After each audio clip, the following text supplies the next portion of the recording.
श्रावण के महीने में भगवान देवाधिदेव महादेव की कृपा से आप और हमको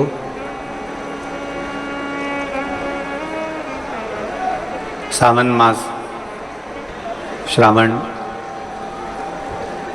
शिव महापुराण की कथा श्रवण करने का सौभाग्य प्राप्त हुआ है। बिना शिव की कृपा के, बिना शंकर की उदारता के, बिना शंकर की करुणा के कुछ प्राप्त नहीं हो सकता। जो भी मिल रहा है, जो भी प्राप्त हो रहा है, जो भी हमें मिला है, ये शिव कृपा से ही है।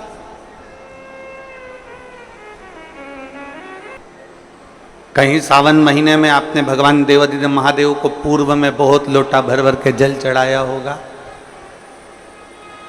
इसलिए शिव जी ने कृपा कर कर आप सभी पर बड़ी करुणा करी है।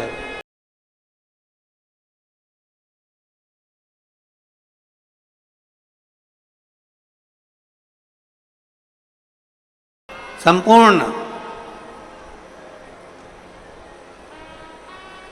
अब हमें ध्यान रखना है कि हमें भगवान शंकर की विरल भक्ति को कैसे करना है। हमें शिव को कैसे रिझाना। बरसते हुए पानी में, कीचड़ में, बारिश में आप लाखों की संख्या में यहां पर पहुंचे हो। पंडालों में जगह नहीं है और पहले दिन की कथा है। छाता लगा लगा कर आप लोग बैठे हुए हो, पर इतना अपने अंदर बिठाकर रखना एक बात को कि हम इतनी दूर से आए हैं, 50 रुपये, 100 रुपये, 200 रुपये, 500 रुपये ऑटो में, डीजल में खर्च कर कर शिव महापुराण की कथा में भिलाई छत्तीसगढ़ की पवित्र भूमि पर पहुंचे हैं। एक बात अपने अंदर उतार के रखना कि हम जब इतना खर्चा कर कर यहां पहुंचे हैं तो शिव जी को हम कैसे रिझा सकते हैं। हम भगवान शंकर को कैसे मना सकते हैं। हम औघड़दानी भगवान शंकर को किस तरह से अपना बना सकते हैं, वो प्रयास किया जाए।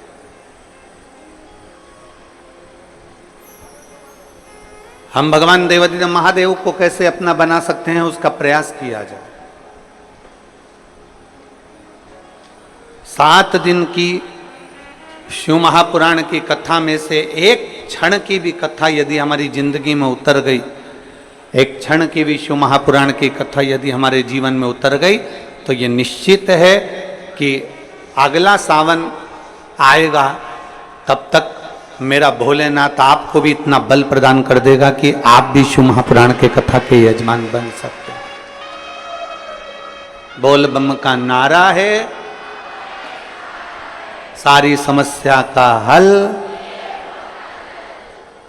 कहीं शिव भी आप पर इतनी करुणा कर।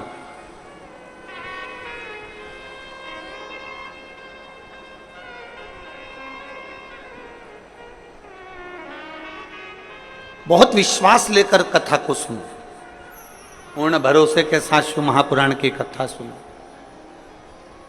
और जितने भरोसे और विश्वास के साथ में कथा सुनोगे उतना भगवान शिव कृपा करेंगे। पहले का जमाना दूसरा था, आज का जमाना दूसरा है। पहले बहुत यज्ञ करना पड़ता था, अनुष्ठान करना पड़ता था, तब करना पड़ता था, साधना करना पड़ती थी, तब भगवान प्रसन्न होते थे, प्रकट होते थे। आज के समय में बहुत यज्ञ करने की जरूरत नहीं, तप करने की जरूरत नहीं, साधना करने की जरूरत नहीं। आज के जमाने में तो केवल भगवान शंकर को एक लोटा जल चढ़ाओ और बम बम भोले बोल दो, मेरा देवाधिदेव महादेव तुम्हारे भंडार भरना प्रारंभ कर देता है। इतना सरल है। वो समय गया। पहले का समय और आज के समय में बहुत अंतर है। पहले जितने काम होते थे वो ऑफिस में किताबों पर, कॉपियों पर, रजिस्टर में लिख कर होते थे।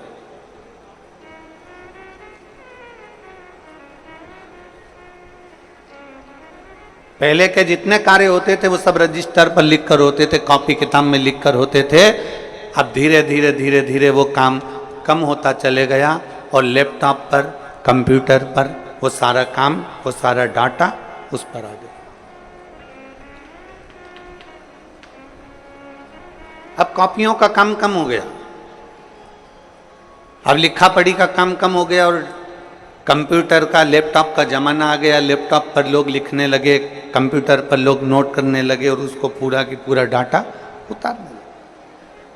पहले जो काम 2 महीने में होता था, अब वो काम केवल 1 हफ्ते में, 5 दिन में, 3 दिन में, 7 दिन में हो जाता।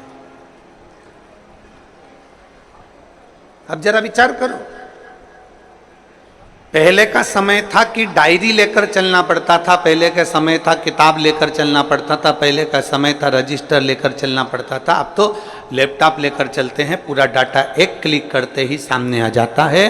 तो पहले निर्णय लेने में 2 महीना, 3 महीना, 4 महीना, 5 महीना, 6 महीना लग जाता था। आजकल एक क्लिक करो और मालूम पड़ जाता है कि व्यक्ति का जीवन क्या है, व्यक्ति का स्वरूप क्या है, कहाँ से आया है, कौन है, कैसा है, एक क्लिक से। पहले निर्णय लेने में 2-3 महीने लगते थे, आज निर्णय लेने में 2-3 महीने नहीं लगते। केवल लैपटॉप उठाया, चेक करा और क्लिक करा। अब पहले का समय इतना लगता था, आज के समय में समय नहीं लगता, तुरंत काम हो जाता है। उसी तरह सतयुग में, त्रेता में, द्वापर में भगवान का जो यज्ञ होता था, अनुष्ठान होता था, हजारों हजारों वर्ष तक लोग तप करते थे, साधना करते थे, भगवान की भक्ति करते थे। हजारों वर्ष तक लोग मौन होकर बैठे रहते थे, हजारों वर्ष तक शरीर पर राख, मिट्टी जम जाती थी, बॉबी बन जाती थी शरीर की। इतना तप, इतना यज्ञ, इतना अनुष्ठान करते थे, तब भगवान प्राप्त होता था। पर जैसे आज के ज़माने में लैपटॉप एक क्लिक करो और तुम्हारा डाटा सामने आ जाता है, तुमने क्या करा तुम्हारे सम्मुख में आ जाता है। उसी तरह आज के समय में, कलिकाल में, 1 लोटा जल महादेव को चढ़ा दो, सारा डाटा तुम्हारे सामने भगवान शिव की कृपा के रूप में आ जाता है। केवल 1 लोटा जल। और अभी सावन में कितना? जम के बोलो जरा, 2 लोटा। पूरे वर्ष 1 लोटा और सावन महीना 2 लोटा जल। क्योंकि चातुर्मास में, सावन के महीने में हमारी भक्ति दुगनी होना चाहिए, हमारा भजन दुगना होना चाहिए, हमारा कीर्तन दुगना होना चाहिए, हमारा मंत्र जाप दुगना होना चाहिए।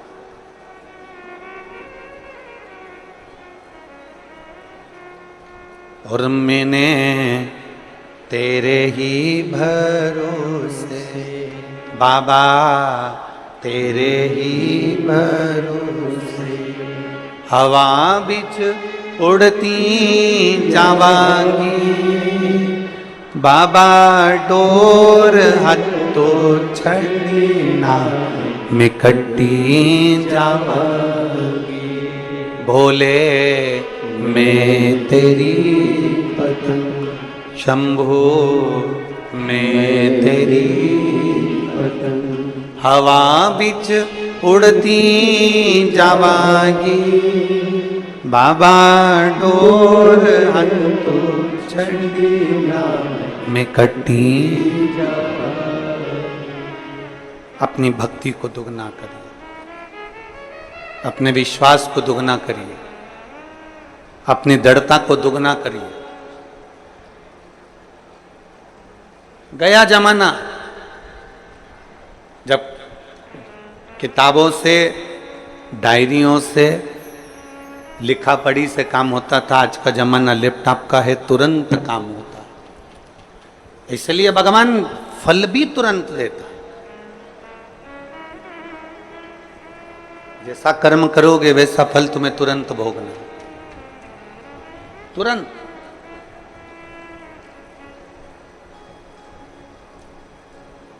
और बहुत विश्वास के साथ में ये सावन का महीना मिला है, बहुत विश्वास के साथ। छत्तीसगढ़िया जम के, जरा जम के, छत्तीसगढ़िया सबले बढ़िया। बहुत विश्वास के साथ में ये सावन का महीना मिला है। इस सावन के महीने में जितना जितना शिव की भक्ति कर सकते हो उतनी करो। आस्था चैनल के माध्यम से, फेसबुक यूट्यूब के माध्यम से जितने शिव भक्त भगवान शिव की अविरल भक्ति को सावन के महीने में धारण कर रहे हैं, वो एक विश्वास के साथ,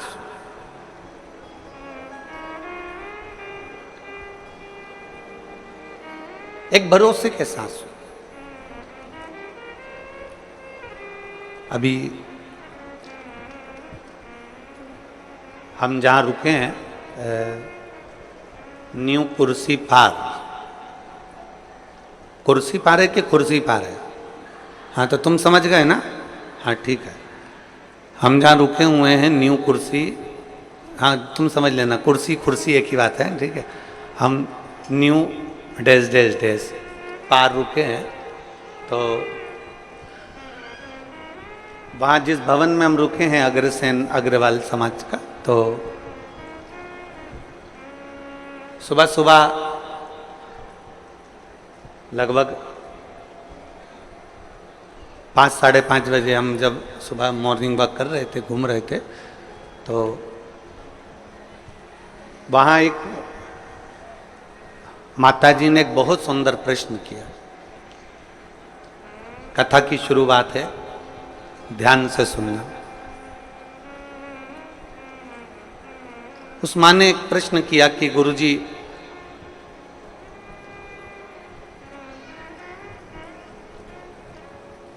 हम एक संस्था से जुड़े हैं और वो संस्था कहती है कि भगवान शंकर की पूजन मत करो, मूर्ति पूजन मत करो, शिव जी को जल मत चढ़ाओ, शंकर जी को अभिषेक मत करो, मूर्ति पूजन बंद करो।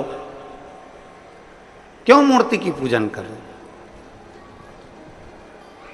हम उस माता जी के पूरे शब्द सुनते जा रहे थे और अपना वो हाल में घूमते जा रहे थे। गुरुजी, हम जिससे जुड़े हुए हैं वो बोलते हैं कि मूर्ति पूजन मत करो, और आप कहते हो कि शंकर जी को एक लोटा जल चढ़ाओ। हम जिनसे जुड़े हैं वो कहते हैं कि मूर्ति बाहर निकाल दो, घर से बाहर कर दो मूर्ति को, मूर्ति एक भी घर में नहीं होना चाहिए, और जितना बन सके उतना ध्यान लगाकर बैठे रहो भगवान का, भगवान तुमको मिलेंगे। मूर्ति बात।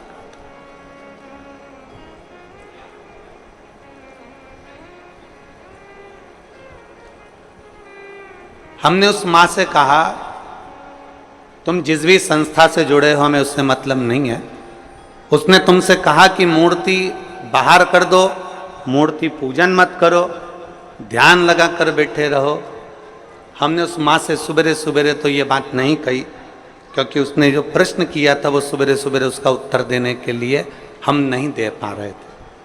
इतनी सुबह से इस व्यर्थ की बात का क्या वर्णन कर। पर अगर वो माँ वो बोल रही थी मैं कथा में आऊंगी कथा सुनने के लिए, तो अगर वो कथा में बैठी हो तो ध्यान लगाना उसको। जो तुमसे कह रहे हैं कि मूर्ति पूजन मत करो, जो तुमसे कहते हैं कि भगवान को बाहर निकाल दो, जो तुमसे कहते हैं कि मूर्ति को बाहर निकाल दो और ध्यान लगा कर बैठो, जितना कर सकते हो उतना ध्यान लगाओ, तो हम निवेदन करेंगे उनसे जाकर कहना कि तुम भी शादी मत करना, बच्चे मत करना, ध्यान लगा कर बैठ जाना कि मेरी लुगाई आई, मेरी पत्नी आई, हमारी शादी हो गई, हमारे 4 बच्चे हो गए, 2 5वीं में पढ़ रहे, 2 6 में पढ़ रहे। बस ऐसा ध्यान लगा कर बैठ जा। ध्यान लगा कर बैठने से पत्नी प्राप्त हो जाएगी क्या? जम के बोलो जरा। ध्यान लगाकर बैठने से बच्चे पैदा हो जाएंगे क्या? जम के बोलो जरा। ध्यान लगाकर बैठने से मकान बन जाएगा क्या? नहीं। ध्यान लगाकर बैठने से तुम ध्यान लगा लो मकान बन गया, 4 मंजिल का बन गया, अटैच लेट बाथ लग गया, पलंग लग गया, सोफा लग गया, तो क्या मकान बन जाएगा? नहीं। उसके लिए तुम्हें ध्यान से हटकर थोड़ी परिश्रम करना पड़ेगा, तब मकान बन पाएगा। थोड़ा परिश्रम करना पड़ेगा तब जाकर कोई कार्य हो पाएगा। थोड़ा परिश्रम करना पड़ेगा तब तुम आगे बढ़ पाओगे। ध्यान रखना, जो कहते हैं कि मूर्ति पूजन मत करो, हम उनसे कहते हैं एक बार मेरे शंकर भगवान पे लोटा भर के जल चढ़ाकर देख, तू खुद अपने आप मूर्ति पूजन में लीन होता चले, अपने आप लीन हो।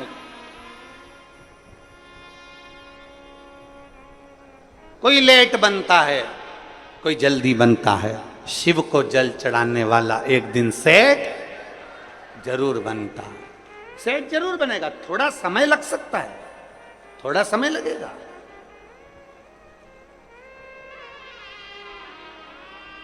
एक पत्र है,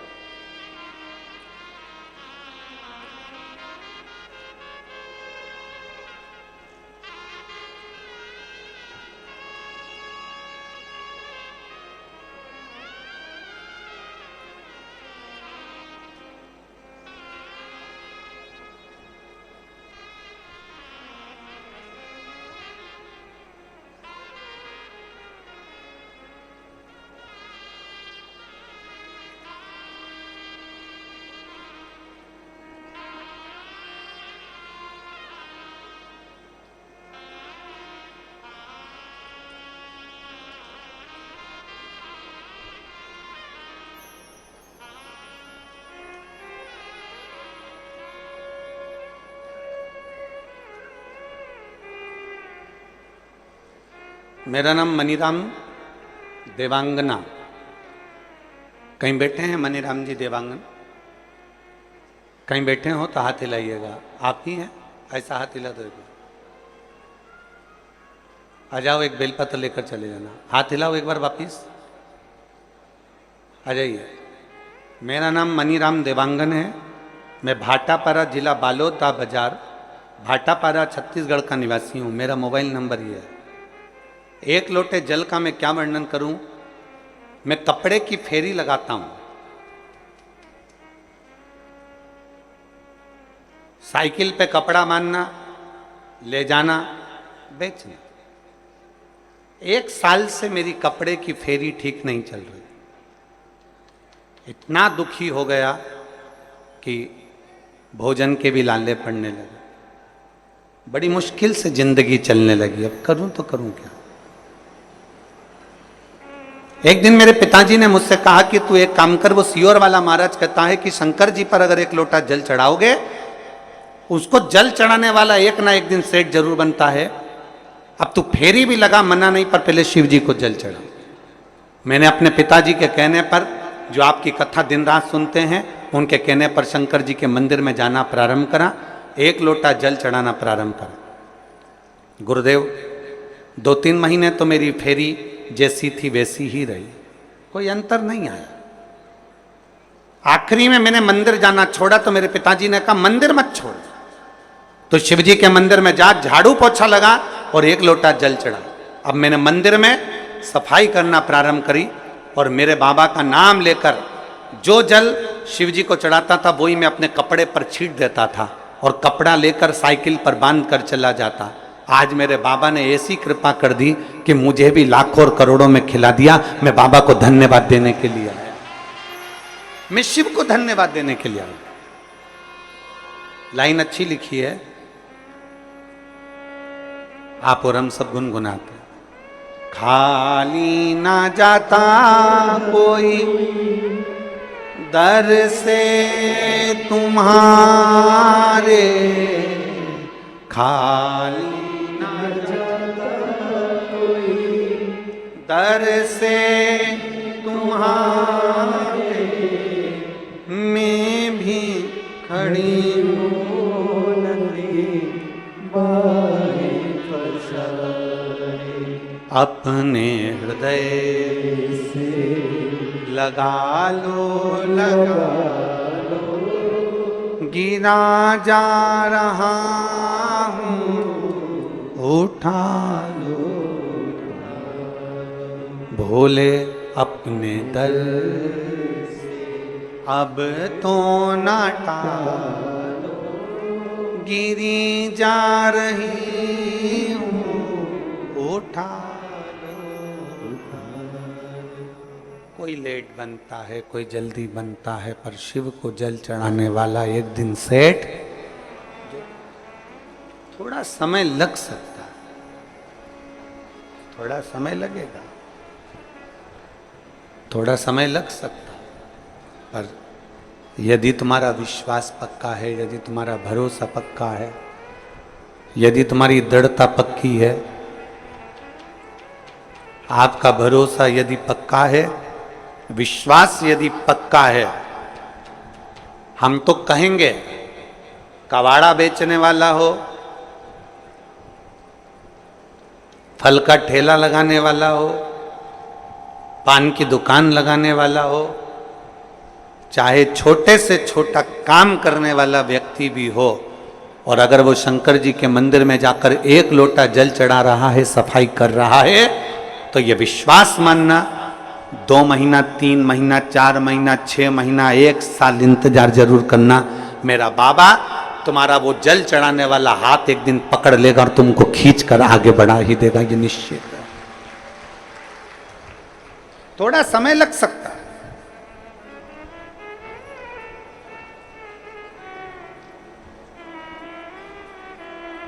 थोड़ा समय लग सकता है, पर मेरा बाबा जिस दिन हाथ पकड़ेगा और खींचेगा उस दिन सुख का अनुभव। थोड़ा समय लग सकता है।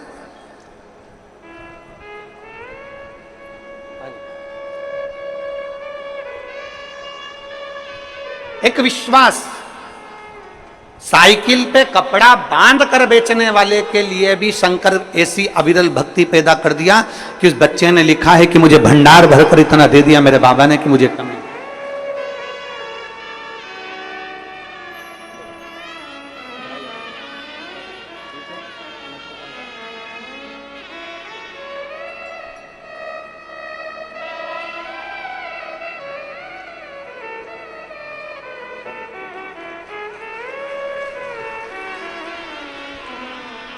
और लुटा दिया भंडार,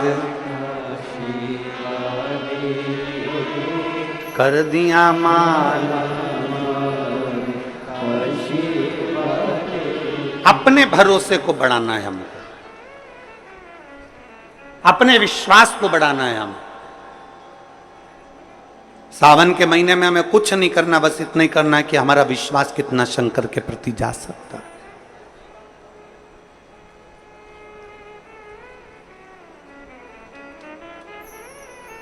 बहुत सारे मिलेंगे आपको जो शंकर जी से आपको दूर करते जाएंगे, बहुत मिलेंगे।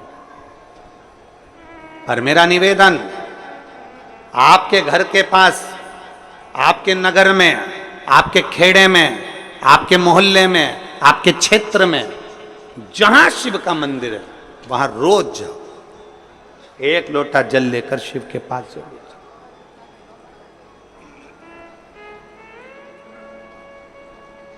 उसके दरवाजे तक जरूर पहुंचो।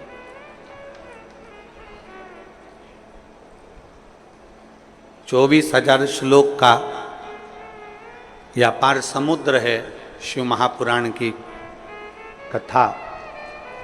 12 संहिताओं में इसको बांट दिया गया है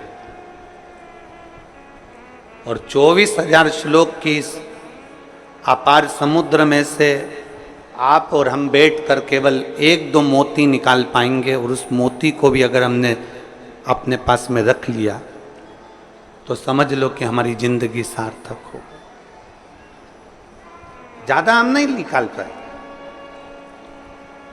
शिव महापुराण में से मात्र 1-2 मोती, 7 दिन की कथा में से हमको वो अनमोल मोती निकालना है। वो मोती हमारी जिंदगी की सार्थकता को उत्पन्न कर,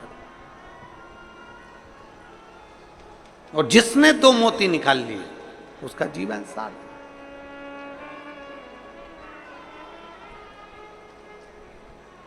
हमें ध्यान देना है कि हमारा मन, हमारा चित्त भगवान की ओर स्थिर हुआ कि नहीं। गेहूं पिसवाते हो?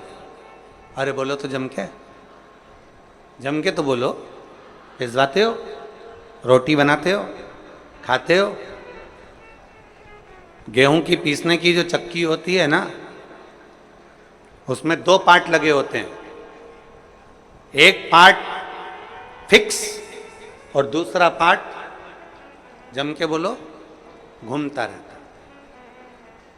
चक्की का जो एक पार्ट होता है वो एकदम फिक्स होता है, एकदम जमा हुआ होता है, दूसरा पार्ट घूमता रहता है, तब जाकर वो गेहूं चावल पिसाता है। और अगर दोनों पार्ट घूमने लगेंगे तो पिसाएगा क्या? नहीं। चक्की का एक पार्ट स्थिर है और दूसरा पार्ट घूम रहा है। उसी तरह इस शरीर के भी 2 पार्ट हैं, एक मन, दूसरा ये शरीर। शिव महापुराण की कथा कहती है मन को शंकर के चरणों में स्थिर रख लो और ये शरीर घूमने दो, परमात्मा को मिलने में देरी नहीं लग सकती। मन स्थिर रखो। हम मन को स्थिर नहीं रख पाते।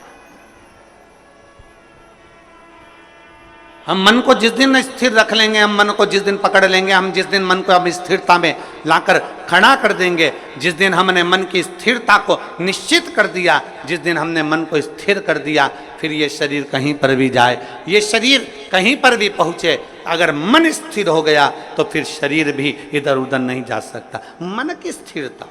किसी किसी घर में बच्चों को इतने अच्छे संस्कार दे दिए जाते हैं, किसी किसी घर में बच्चों को इतना अच्छा ज्ञान दे दिया जाता है कि बच्चा किसी के साथ भी रहे उसका मन कभी बिगड़ता नहीं।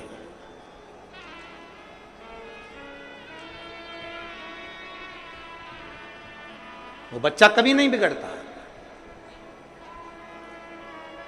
कितनी सुंदर बात कही है।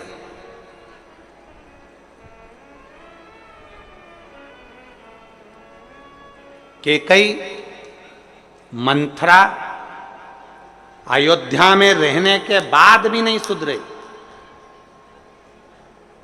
और वो विभीषण रावण की लंका में रहने के बाद भी बिगड़ा नहीं है। नहीं बिगड़ा।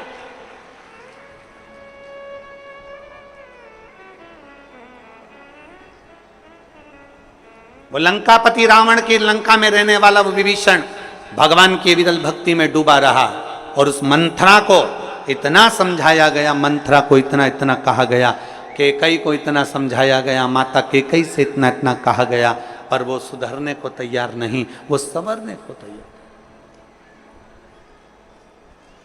अपने मन को स्थिर बनाओ।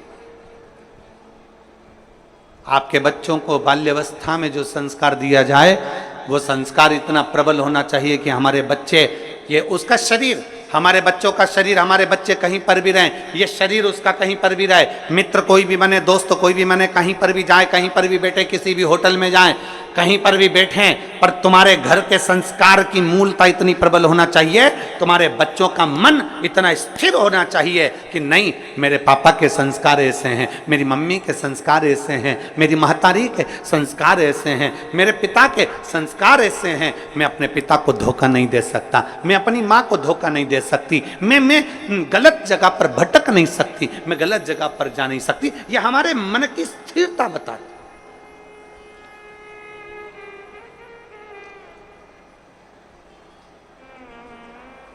आज का जो माहौल चल रहा है ना, ये मेरी जीजियों और मेरे जितने जीजा बैठे हैं वो भी सावधानी से सुने। आज का जो माहौल चल रहा है, मोबाइल का नेटवर्क मालूम पड़ जाता है कि कहां है, मोबाइल का नेटवर्क मालूम पड़ जाता है कि कहां है, पर घर के बच्चों का नेटवर्क मालूम नहीं पड़ पाता कि वो कहां है।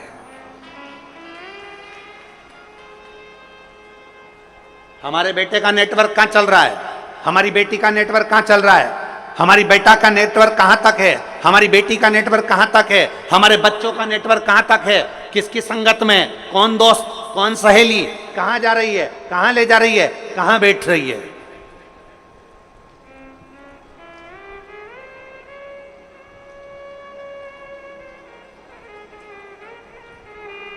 नेटवर्क कहां है?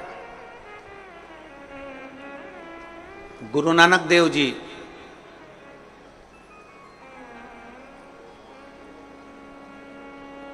संतों के सिरमौर, गुरु नानक देव जी अपने शिष्य बाले से कहते हैं, बाले, एक व्यक्ति जो कर्म करता है, उस कर्म करने वाले व्यक्ति के ऊपर उस मालिक की दृष्टि हर पल रहती है, हर पल।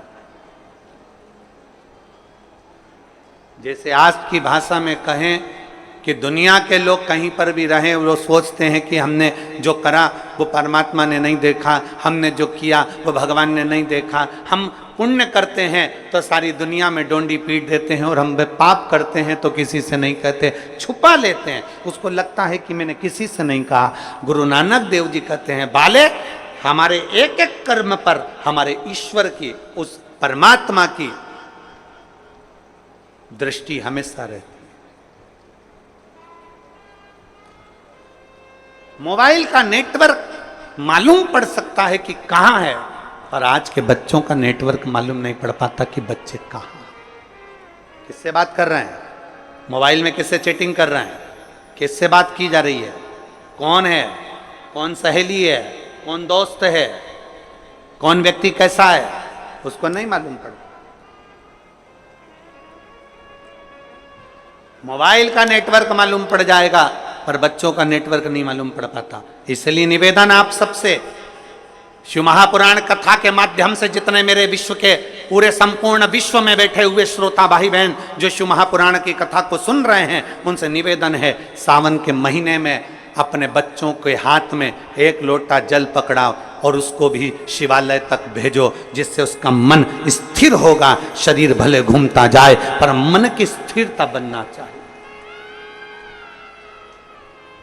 शरीर भले घूमे पर मन की स्थिरता हो, स्थिर। मकान किसने बनाया? तुमने मेहनत कर कर।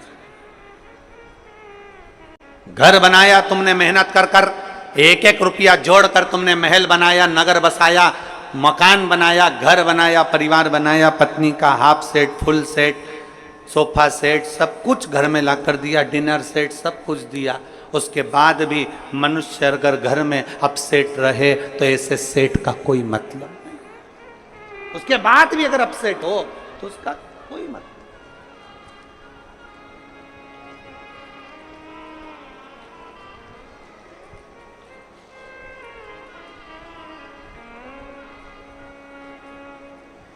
शादी में अभी हम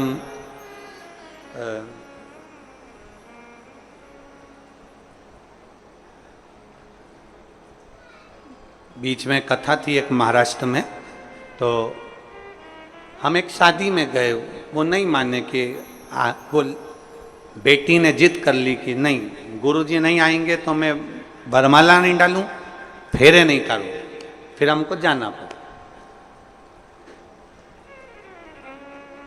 अब वो बेटी ऐसा हाथ करी, हमने उसके हाथ में श्रीफल वगैरह दिया, तो उसके हाथ में नाम लिखा हुआ था। तो हमने बेटी से पूछा, क्यों रही ये हाथ में नाम किसका लिखा है? तो बेटी ने कहा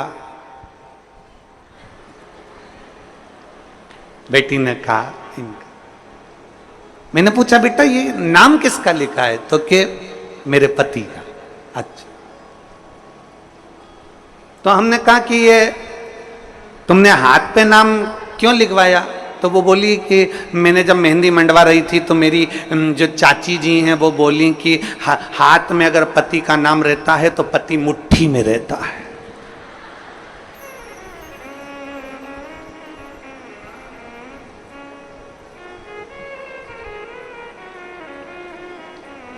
तो फिर हमने कहा बेटा फिर तो पति की जगह सास का लिखाना था, फिर पति का क्यों? अगर हाथ पे नाम लिखने से पति मुट्ठी में आ जाए तो सास का नाम लिखाती कि सास मेरी मुट्ठी में हो जाए। देख, हमने उस बेटी से कहा, देख संसार में किसी को मुट्ठी में करने का प्रयास मत करो, प्रयास करो कि मेरे हाथ से सब छूटे रहें और मेरा महादेव मेरे हाथ में पकड़ा रहे, बस इससे ज्यादा कुछ। मेरा देव अधिदेव महादेव मेरे हाथ से पकड़ा,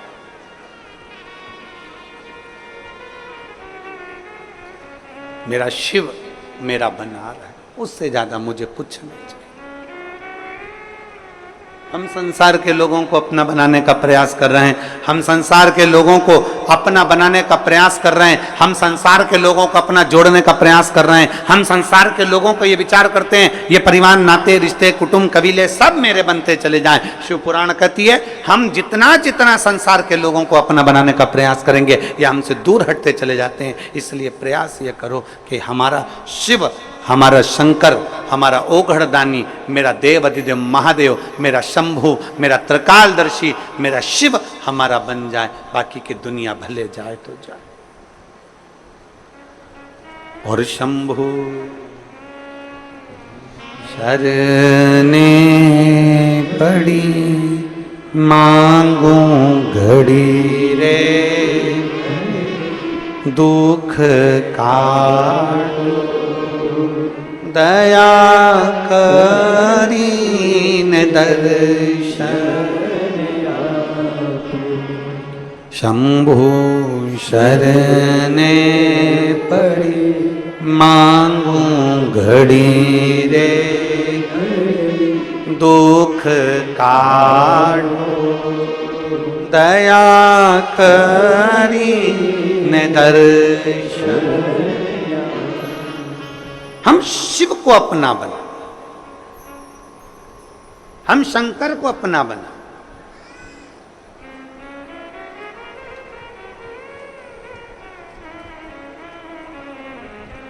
हाथ पर नहीं, दिल पर हमारे शिव का नाम अंकित कर ले। श्री शिवाय नमस्तुभ्यम जब हमने अंकित कर लिया तो हमारे हर पल, हर घड़ी, हर क्षण, हर श्वास में शिव रमेगा।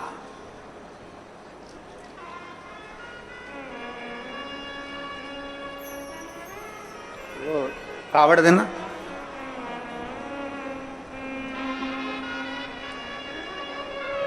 कावड़ देखिए आप लोगों ने, ये कावड़, इसमें दो तो पानी के कलश रहते हैं, दो पानी के लोटे रहते हैं, भक्ति की डोरी बंधी होती है और एक बांबू एक बांस लगा रहता है। इसमें मूलतः डंडे का प्रयोग में बांस का प्रयोग किया जाता है। इसमें मूलतः इस कावड़ में डंडे के प्रयोग की जगह बांस का, बांबू का। इधर छत्तीसगढ़ में क्या बोलते हैं? बांस बोलते हो, बांबू बोलते हो? बांस। महाराष्ट्र में बांबू बोलते हैं इसको, बांबू। मूलतः प्रयोग होता। अब जब हम इस कावड़ में अगर देखें तो सबसे मुख्य अगर कुछ होता है कावड़ ले जाने में तो वो बांबू होता है, बांस होता है। और बांबू का जो पेड़ होता है, बांस जो होता है, उसमें थोड़ी दूर तक अच्छा रहता है, फिर गठान आ जाती है, फिर थोड़ी दूर तक अच्छा रहता है, फिर गांठ आती है, फिर थोड़ी दूर तक अच्छा रहता है, फिर गांठ आती है। बोलो देखा कि नहीं देखा आप लोगों ने? बांबू में जगह जगह पर गांठ आती रहती है और बांबू अंदर से पोला रहता है। कोई कोई बांबू, कोई कोई बांस ठोस भी होता, पर कितना भी ठोस हो बांस, उसके अंदर थोड़ा ना थोड़ा पोलापन रहता ही रहता।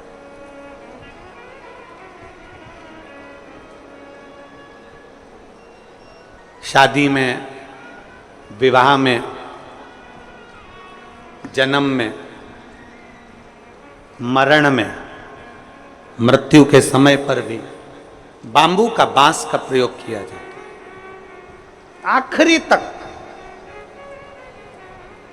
और कांवड़ चढ़ाने के लिए भी जिस बांस को पकड़ा जाता है, जिस बांबू को पकड़ा जाता है, जिसमें 2 कलश बंधे होते हैं, उसको हम पूरे समय अपने हाथ में, कंधे पर, दोनों कंधे पर किसी भी तरह से उसको लेकर सावन के महीने में शंकर जी के पास जाते। उसका कारण क्या है? क्यों, किस लिए? और बोलते बोलते जा रहे हैं, बोल बम बोल बम बोल बम बोल बम बोल बम बोल बम बोल बम, बोलते बोलते।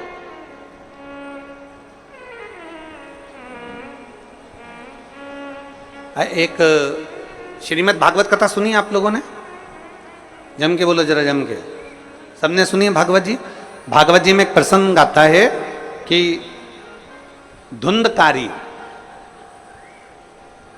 बांबू के अंदर, बांस के अंदर जाकर बैठ जाता है। 7 दिन की कथा होती है। 7 दिन में धुंधकारी फिर वो बांस के 7 गांठों में से बाहर निकल जाता है और उसकी मुक्ति हो जाती है, उसका मोक्ष हो जाता है।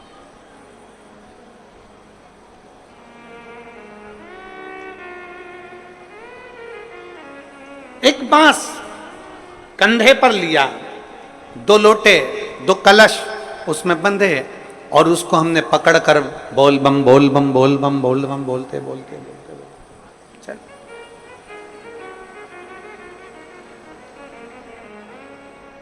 आखिरी में हम जो बांबू पकड़े हैं, जो बांस पकड़े हैं, वो बांस की महत्वता सावन के महीने में क्यों हो जाती है?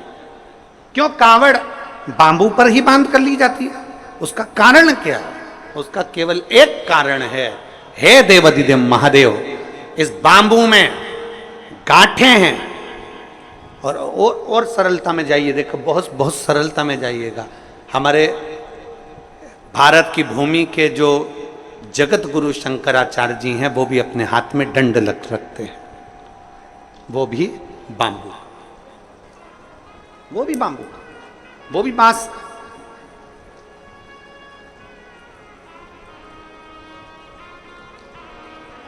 वो भी बांस का है।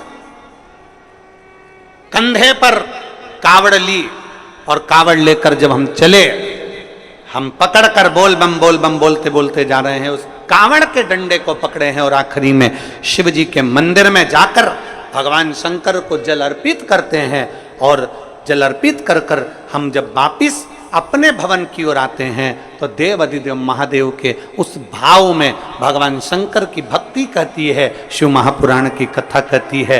वो बांबू जिसमें बहुत सारी गांठें हैं, और वो गांठें स्वयं शिव शंकर की कथा कहती है। जिस समय पर हम दोनों हाथ में कावड़ के लोटों को लेकर, जल लेकर भगवान शिव को समर्पित करते हैं, 2 हाथ हमारे जल से भरे होते हैं और बांबू नीचे रह जाता है, उसी समय पर शिव कथा कहती है कि जैसे बांस की गांठें बहुत होती हैं और वो गांठ टूटती नहीं है, पर महादेव के चरणों में जैसे 2 लोटा जल पहुंचता है, हमारे जीवन की सारी गांठें टूटती चली जाती अपने आप। कई लोग छत्तीसगढ़ से मालूम नहीं जाते कि नहीं जाते, हमें नहीं मालूम, पर देवघर, बाबा धाम छत्तीसगढ़ से जाते हैं लोग बाग? हाथ उठाओ जरा, जाते हैं? अरे बहुत बढ़िया, रखो रखो, बहुत बढ़िया। देवघर जाते हैं, सुल्तानगंज से जल भरकर देवघर तक पैदल 150 किलोमीटर तक बाबा का नाम लेते लेते लेते लेते भगवान का भजन करते करते चले जाते। उसके दरवाजे तक पहुंच गए, जल महादेव पर चढ़ा कि नहीं चढ़ा वो मतलब नहीं है, वो मूलता नहीं है, पर आप भगवान के दरवाजे तक जब पहुंचते हो,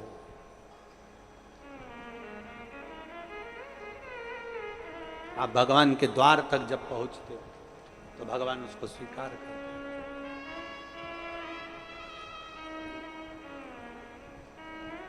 पहुंचते हैं हम उसके दरवाजे तक, जब पहुंचेंगे तो सुख का अनुभव अपने आप होगा। अपने। शिव कथा कहती है, कावड़ लेकर जब हम भगवान देवाधिदेव महादेव की ओर बढ़ते हैं, कावड़ लेकर,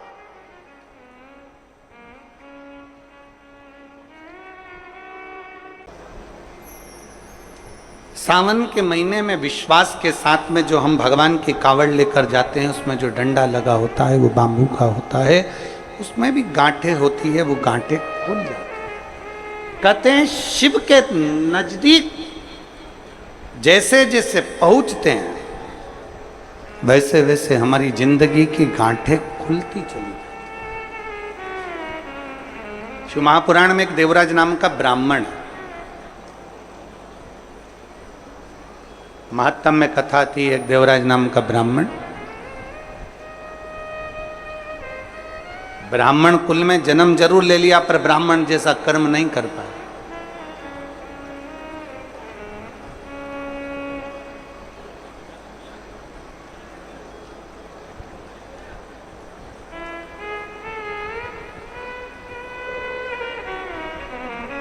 एक व्यसन, एक वासना, एक निंदा। ब्राह्मण भले ब्राह्मण कर्म कर रहा है कि नहीं कर रहा है, शास्त्र पढ़ रहा है कि नहीं पढ़ रहा है, वेद पुराण पढ़ रहा है कि नहीं पढ़ रहा है, भगवत भजन कर रहा है कि नहीं कर रहा, मूल वो नहीं है। व्यसन, वासना और निंदा। ब्राह्मण अगर ये तीन चीजों से दूर है, कौन कौन सी तीन चीजें, जम के बोलो जरा। पहले नंबर पर है व्यसन। कोई गलत व्यसन में तो नहीं पड़ा है, मांस मदिरा गलत चीज, कोई बहुत मालूम पड़े व्यसन में डूबा रहता हो, तो ऐसा ब्राह्मण की मूलता नहीं। व्यसन, वासना, पर स्त्री को मां के तुल्य देखे, पर कन्या को बेटी के तुल्य देखे, उसके नेत्रों में कहीं वासना ना हो। एक व्यसन, दूसरा वासना, और तीसरे नंबर पर है निंदा। अगर कोई ब्राह्मण के कुल में जन्मा है और वो निंदा से दूर है, बुराई से दूर है, किसी की निंदा नहीं करता, किसी के लिए अपशब्द नहीं बोलता, वो ये मान लेता है कि ये संपूर्ण ब्रह्मांड, संपूर्ण सृष्टि उस परमात्मा ने रची है, इसमें अच्छे लोग भी हैं तो बुरे लोग भी हैं, तो निंदा करने से कौन सा लाभ मिलेगा। तीन चीजें अगर ब्राह्मण के पास में है, एक व्यसन से दूर, दूसरा वासना से दूर, तीसरा निंदा से दूर अगर कोई ब्राह्मण है, तो समझ लेना वो सारे वेद और पुराण का शास्त्री है, वो मर्मज्ञ। उसने भले वेद पढ़े कि नहीं पढ़े, शास्त्र पढ़े कि नहीं पढ़े, पुराण पढ़े कि नहीं पढ़े, मालूम नहीं। उसने कभी पूजन करी कि नहीं, पता नहीं। उसने कभी मंत्र जाप किया कि नहीं, पता नहीं। उसने कभी संध्या करी कि नहीं, पता नहीं। पर जिस ब्राह्मण, जो ब्राह्मण व्यसन से, वासना से और निंदा से दूर रहता है, समझ लेना वो ब्राह्मण वेद और पढ़े हुए, शास्त्र पढ़े हुए ब्राह्मण के तुल्य होता है। व्यसन से दूर रहे, वासना से दूर रहे और निंदा से दूर।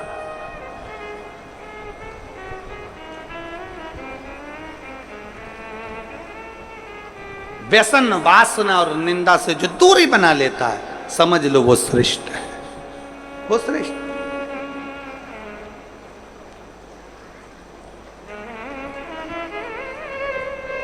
आज के जमाने में हम किसी से भी कह देते हैं, महाराज जी आशीर्वाद तो दे दो। अगर चतुर महाराज होगा, चतुर होगा, तो वो कह देगा मेरे आशीर्वाद से क्या करना तुम्हें। अगर आशीर्वाद लेना है तो अपने घर के बुजुर्गों का, माता पिता का और परमात्मा का आशीर्वाद लेते रहो, जिंदगी सार्थक हो जाए।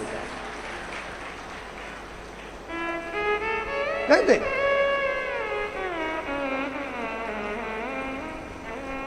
व्यसन में डूबा हुआ कितना बड़ा भी विद्वान क्यों ना हो, कितना बड़ा भी वेद पाठी क्यों ना हो, कितना बड़ा भी शास्त्रों का मर्मज्ञ जानने वाला क्यों ना हो, अगर व्यसन में डूबा है तो वो श्रेष्ठ नहीं।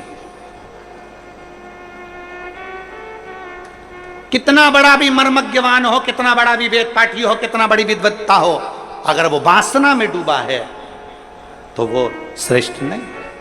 लंकाधिपति रावण के पास में इतनी विद्वत्ता थी, इतना विद्वान था, इतना ज्ञानी था, इतना ज्ञानी था, इतनी विद्वत्ता लंकाधिपति रावण के पास में थी कि सारे मंत्र, सारी साधना, सारे तप, सब कुछ लंकाधिपति रावण जानता था।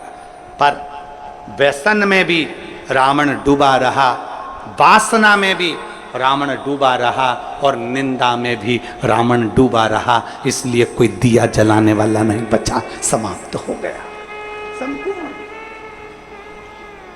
आप भले वेद ना पढ़िए, आप भले शास्त्र ना पढ़िए, आप भले मर्मज्ञ मत बनिए, आप भले विद्वान मत बनिए, पर ब्राह्मण के 3 लक्षण अगर आपके अंतर्गत हैं, आप व्यसन से दूर हो, आप वासना से दूर हो, आप निंदा से दूर हो। किसी की निंदा आपके मुख पर नहीं आती, किसी की बुराई आपके मुख पर नहीं आती। समझ लेना कि कहीं ना कहीं आप शंकर का एक रूप धरकर पृथ्वी पर आए हो, कहीं ना कहीं राम का एक रूप रखकर आप मृत्यु लोक में आए हो। कहीं मेरे कृष्ण ने आप पर कृपा करी तो कहीं अपने अंश को भूमि पर भेज दिया। अगर इन 3 चीजों से आप दूर हो, आपकी भक्ति, आपका विश्वास, आपकी दृढ़ता, बराबर। एक पत्र है,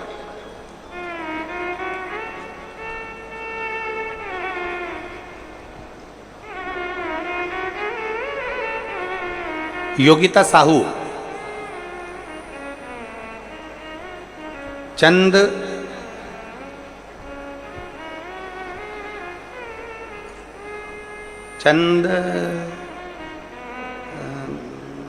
खुरी लिखा है कि बुरी लिखा है वो पता नहीं है, हम चैनल पे दिखा देते हैं, तुम खुद पढ़ लेना और तुम समझ जाना कि यही लिखा है, ठीक है। कैमरे वाले भैया जरा आओ तो जरा इनको बताओ क्या लिखा हुआ है।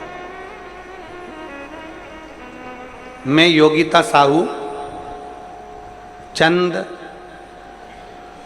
अब तुम पढ़ लेना फिर दुर्ग, ठीक है।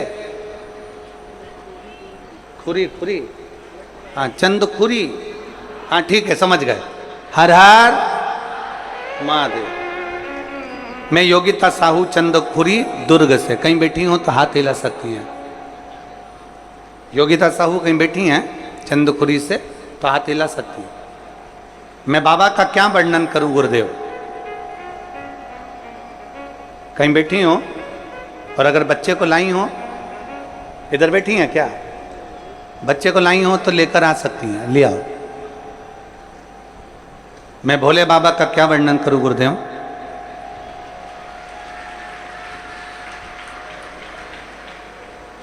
मेरे यहाँ शादी के हमने 1 साल, 2 साल, 3 साल, 4 साल, 5 साल, 6 साल, 7 साल, 8 साल तक इंतजार करते रहे बच्चे का कि बच्चा होगा, संतान होगी, पर संतान का सुख नहीं हुआ गुरुदेव। कई वर्ष निकल गए और संतान का सुख प्राप्त नहीं हुआ। तब हमारे किसी रिश्तेदार ने कहा कि पंडाल में बैठकर शिव महापुराण की कथा अगर सुनी जाती है और जो मांगा जाता है वो प्राप्त होता है। हमने विचार करा अब हमें कहाँ शिव महापुराण की कथा सुनने को मिलेगी। वो सीहोर वाला बाबा तो इतनी दूर दूर कथा करने जाता है, हमारे क्षेत्र में कहाँ कथा करने आए। तभी हमें सूचना मिली कि भिलाई में कथा होने वाली थी। उस समय पर हम भिलाई की कथा को सुने। लॉकडाउन का समय हमने भिलाई की कथा को सुना। पंडाल में बैठकर बाबा से विनती करी और बाबा ने ऐसी कृपा करी गुरुदेव कि बाबा की कृपा से 8 साल के बाद मेरे घर में बाबा ने संतान का सुख दिया है। मैं बाबा को यहाँ प्रणाम करने के लिए 8 वर्ष के बाद मुझे मेरे बाबा ने संतान दी। गुरुदेव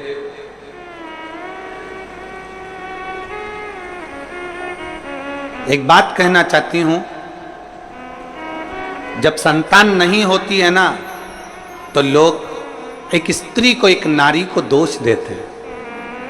पर मेरे भोले बाबा से विनती है, आप जो अपनी भाषा में कहते हो वो एक बार इस व्यासपीठ से जरूर कहना। हम जो भोले बाबा से कहते हैं आपको मालूम होगा, एक ही चीज कहते हैं कि मेरे बाबा किसी स्त्री की गोद खाली मत रखना और किसी पुरुष की जेब खाली मत रखना। स्त्री की गोद खाली रहती है। लॉकडाउन के समय पर हमने कथा सुनी और बाबा से इस पंडाल में बैठकर बाबा से भिलाई की कथा में मांगा था कि हमारे घर औलाद हो जाए, और बाबा ने 8 साल के बाद हमें कथा, बाबा ने संतान। स्त्री की गोद खाली रहती है तो लोग ताना देते रहते हैं, अपशब्द कहते रहते हैं, ना जाने क्या क्या बोलते रहते हैं। और पुरुष की जब जेब खाली रहती है तो दुनिया के लोग गिनते नहीं है, ठोकर मार देते, ठोकर मार देते। दोनों चीजों में ताने मिलते हैं साहब, दोनों चीजों में। एक पत्र और है, दीप्ति साहू, कोडिया दुर्ग। दीप्ति साहू कहीं बैठी हैं कोडिया दुर्ग से, आप ही हैं? बच्चा आया है क्या साथ में? ले आओ, इसको भी ले आओ। गुरुजी, हमारी शादी को कई वर्ष बीत गए थे, संतान के लिए तरस रहे थे। तब हमारे पास वाली आंटी ने हमसे कहा कि तू सफेद आंकड़े की जड़ का प्रयोग कर शंकर जी के मंदिर में 1 लोटा जल चढ़ाना प्रारंभ कर। हमने शिव जी के मंदिर में 1 लोटा जल चढ़ाना प्रारंभ करा, सफेद आंकड़े की जड़ का प्रयोग करा। प्रयोग करने के बाद संतान नहीं हुई, फिर दूसरी बार हमने सफेद आंकड़े की जड़ का प्रयोग करा और बाबा की कृपा से हमारे घर में कई वर्षों के बाद किलकारियां खेली और संतान का सुख प्राप्त। लिया बच्चे को, लिया।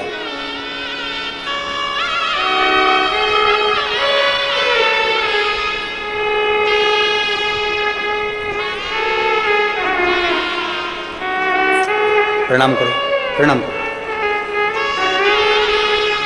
शंभू, शंभू,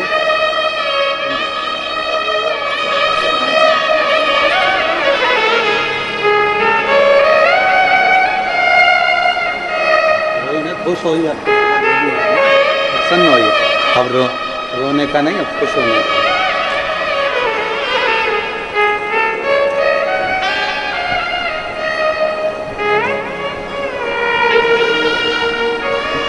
और खाली ना जाता कोई दर से तुम्हारे, खाली ना जाता कोई दर से तुम्हारे, मैं भी खड़ी हूँ नन्ही बाहें पसारे, अपने हृदय से लगा लो, लगा लो, गिरा जा रहा हूँ, उठा लो, उठा लो। भोले अपने दर से अब तो ना टालो, गिरी जा रही हो, उठा लो, उठा लो। एक विश्वास, एक भरोसा, एक दृढ़ता हमारे भीतर। हम गलत कर्मों से दूर हों, गलत व्यसन से दूर हों, गलत चीज़ों से दूर हों, गलत सोच से दूर हों, गलत विचार से दूर हों, तो शिव क्यों ना मिले?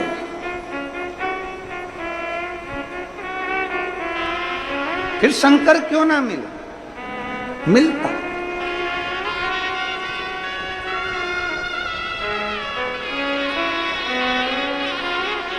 बधाई हो।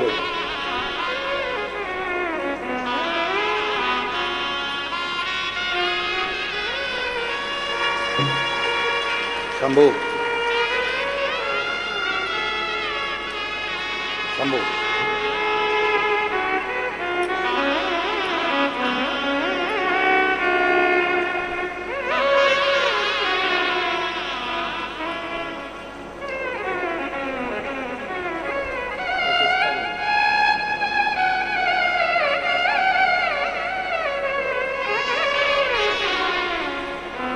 अद्वैत विश्वास के साथ में हम शिव को भजें। सावन के महीने में हमें केवल इतना ही करना है कि अपने अंदर शंकर जी के प्रति विश्वास जागृत कर, शिव के प्रति एक भरोसा जागृत करना। फिर आपको कुछ नहीं करना है। हमने पहले भी कहा, शंकर भगवान को एक लोटा जल चढ़ाने वाला कहीं पर भी चले जाए, वो मेरे शंकर की दृष्टि से दूर नहीं रहता, शिव की दृष्टि उस पर पड़ी ही रहती है। देवराज नाम का ब्राह्मण कर्म से वंचित था, और ये तीन चीजें, व्यसन, वासना और निंदा, उसमें तीनों थी, तीनों। वो व्यसन में भी डूबा रहता था, वासना में भी डूबा रहता था, और निंदा में भी डूबा रहता था। एक बहुत सुंदर बात शिव महापुराण की कथा कहती है, कोई निंदा करने वाला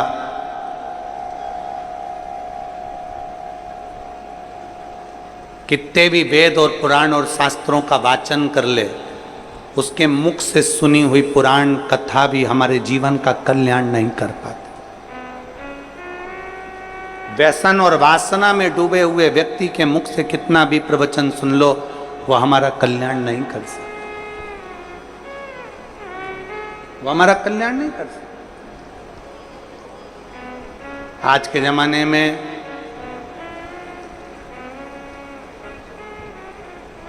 डुप्लीकेट ना जाने कितने सारे बाबाओं का ढेर लगा पड़ा हुआ है। सावधानी की बहुत जरूरत है, बहुत जरूरत।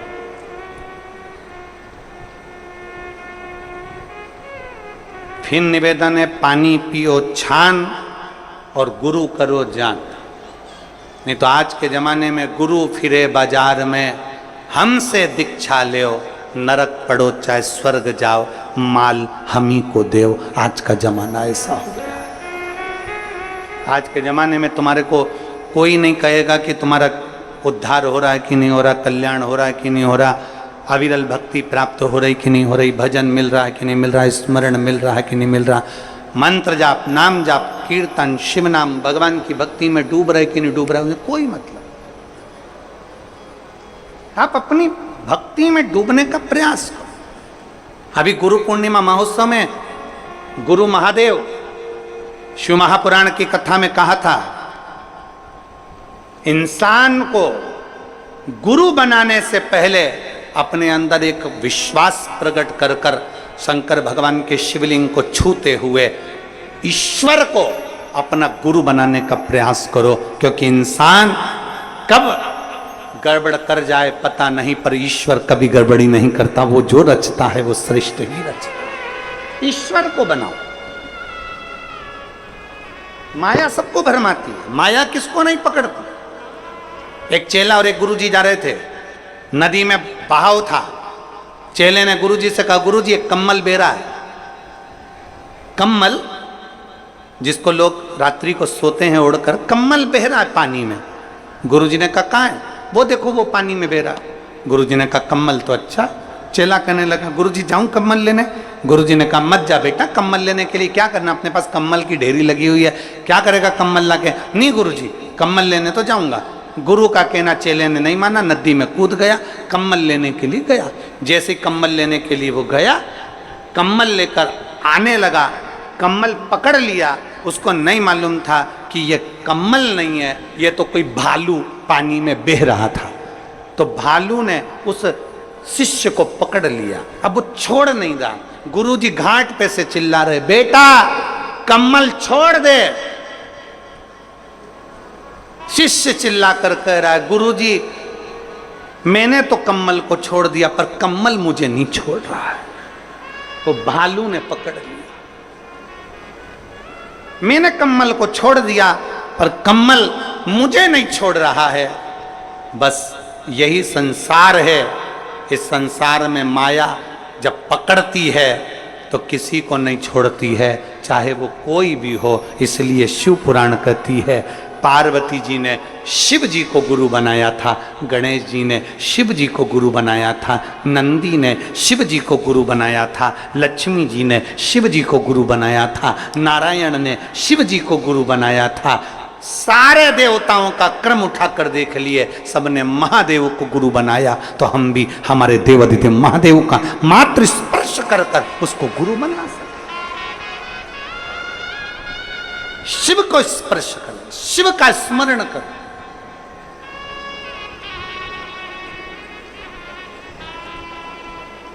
व्यसन, वासना और निंदा ये दूर रहे।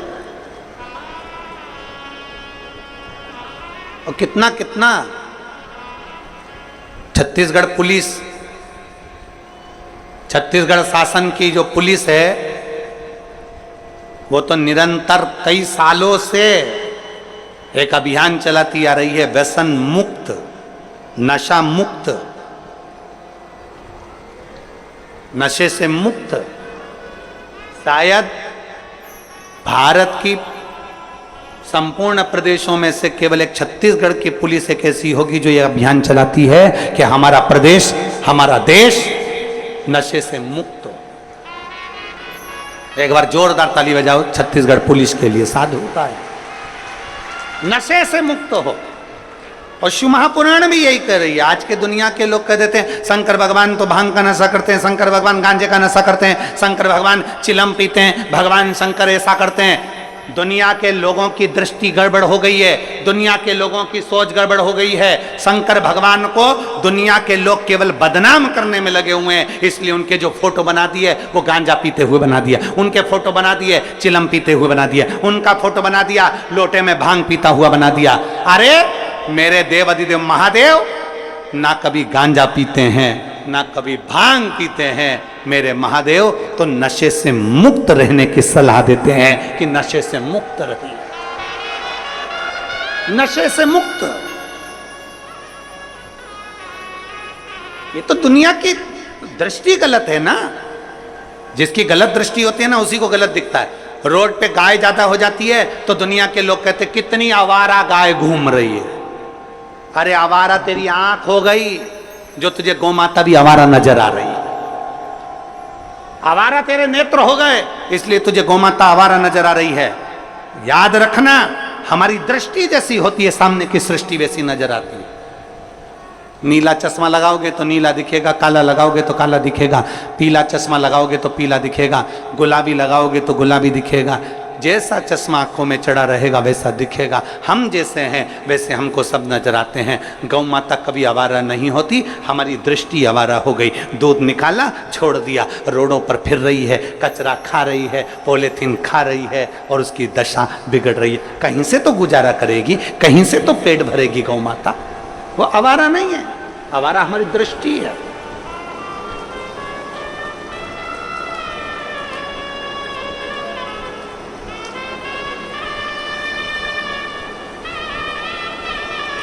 एक साधुता।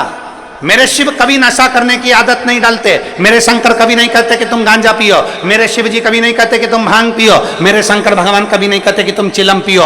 मेरे शंकर भगवान तो कहते हैं कि नशों से दूर हो जाओ और भगवान की अविरल भक्ति के नशे में डूब जाओ। जिस दिन तुम राम नाम, कृष्ण नाम, शिव नाम के नशे में डूबोगे उस दिन तुम्हारी जिंदगी स्वयं सार्थक होती चलेगी। व्यसन, वासना और निंदा, ये तीनों से ब्राह्मण को दूर रहना चाहिए।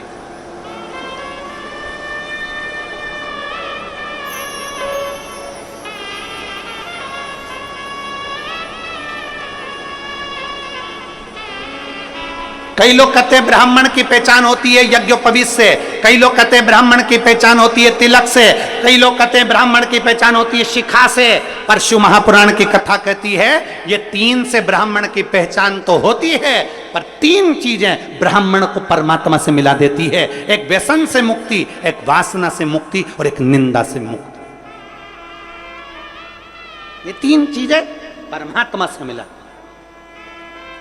व्यसन, वासना और निंदा ये दूर हो जाए। पर देवराज नाम का ब्राह्मण व्यसन से दूरी नहीं बना सका, देवराज नाम का ब्राह्मण वासना से दूरी नहीं बना सका, देवराज नाम का ब्राह्मण निंदा से दूरी नहीं बना सका, इसने घेर रखा था। और ऐसा घेरा कि देवराज एक दिन चोरी का धन लेकर आ रहा था, चोरी का धन उसके पास में था, और वो चोरी का धन उसके साथ में किसके लिए ला रहा था? देवराज चोरी किसके लिए कर रहा था? देवराज को चोरी की जरूरत क्या पड़ गई?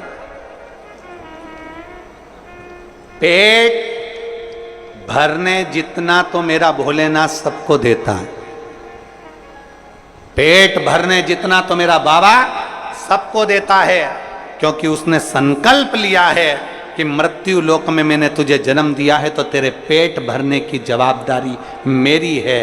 पर याद रखना, पेट भरने जितना मैं दूंगा, तेरा परिवार जितना बढ़ता चले जाएगा, उतना उतना तेरे धन की व्यवस्था में करते चले जाऊंगा, उतना उतना तेरे भोजन की व्यवस्था में करते चले जाऊंगा, सब कुछ मैं दूंगा।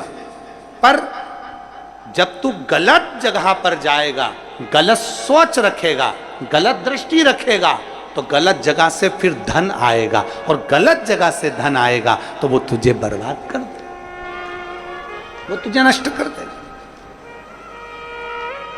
वो तुझे तकलीफ दे दे।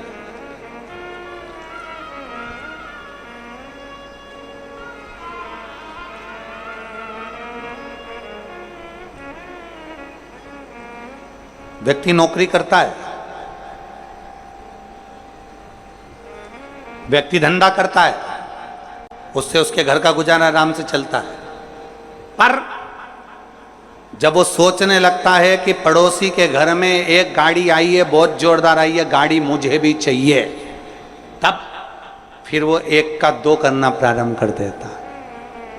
पड़ोसी ने बड़ा बंगला बना लिया, महल बना लिया, मेरे परिवार वालों ने, मेरे रिश्तेदारों ने बड़ा महल, बड़ा बंगला बना लिया, अब उसको भी ज्यादा चाहिए, तो उसने फिर एक का दो करना प्रारंभ कर दिया। मतलब जब तक उसका पेट भरा रहा था, परमात्मा उसको उस लायक दे रहा था। धन ज्यादा चाहिए था तो गलत काम करना उसने प्रारंभ कर दिया। देवराज अपनी पत्नी, अपने बच्चों के साथ रहता था, भोलेनाथ उसका गुजारा करता था।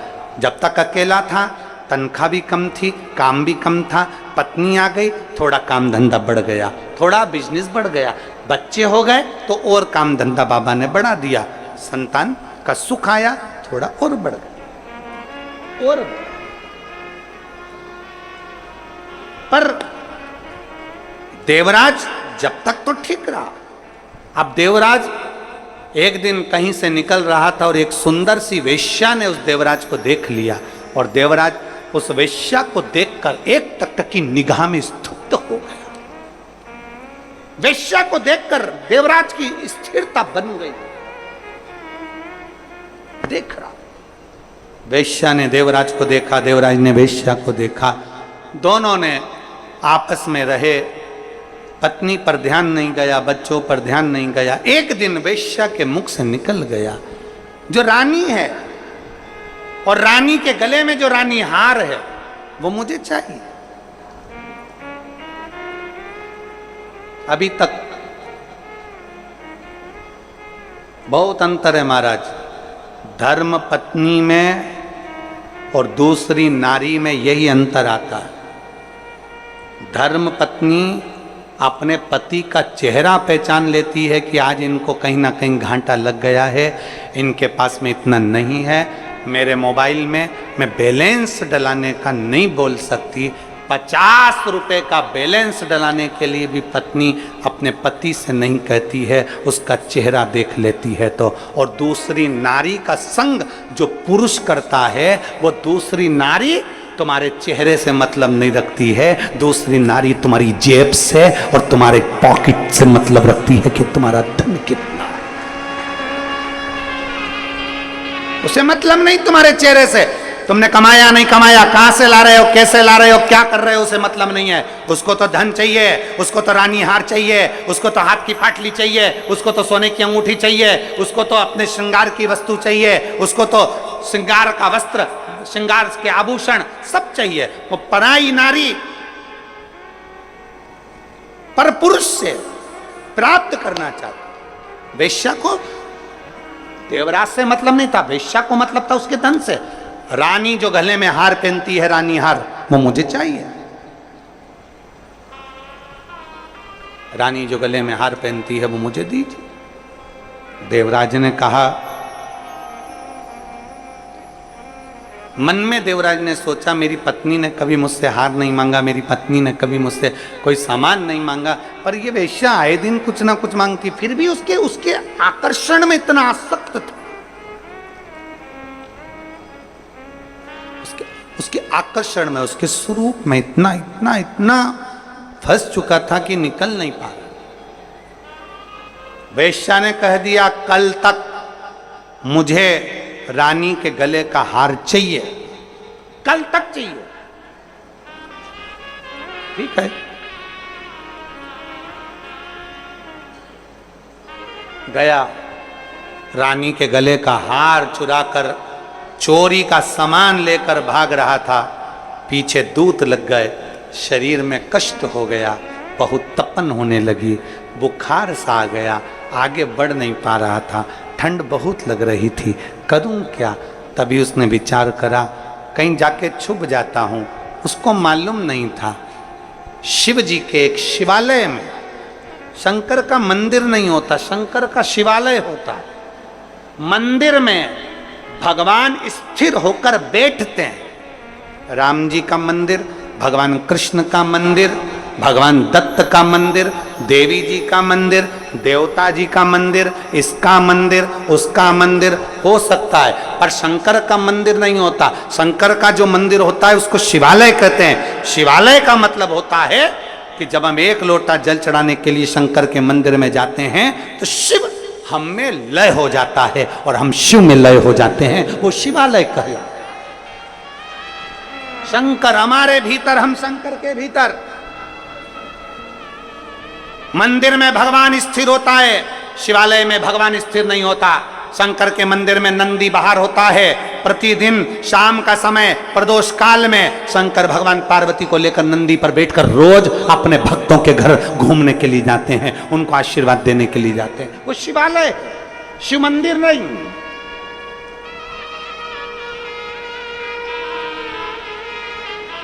जो लोग कहते हैं कहां जा रहे हो, शंकर के मंदिर जा रहे हैं, नहीं नहीं नहीं, आपको कहना चाहिए शिवालय जा रहे हैं। शिवालय मतलब मैं शंकर को निमंत्रण देने जा रही हूं, मैं शिव से कहने के लिए जा रही हूं कि मैं दुखी हूं, मैं कष्ट में हूं, बहुत तकलीफ है मेरी जिंदगी में, पर मेरे बाबा मुझे तुझ पर भरोसा है, मुझे तुझ पर भरोसा है। जब कोई नहीं आएगा तब मेरा महादेव आए। एक पत्र, गजानन देवांगन जामुल भिलाई छत्तीसगढ़ के हैं। कहीं बैठे हो तो हाथ हिला सकते हैं, अगर कहीं बैठे हो तो हाथ हिला सकते हैं।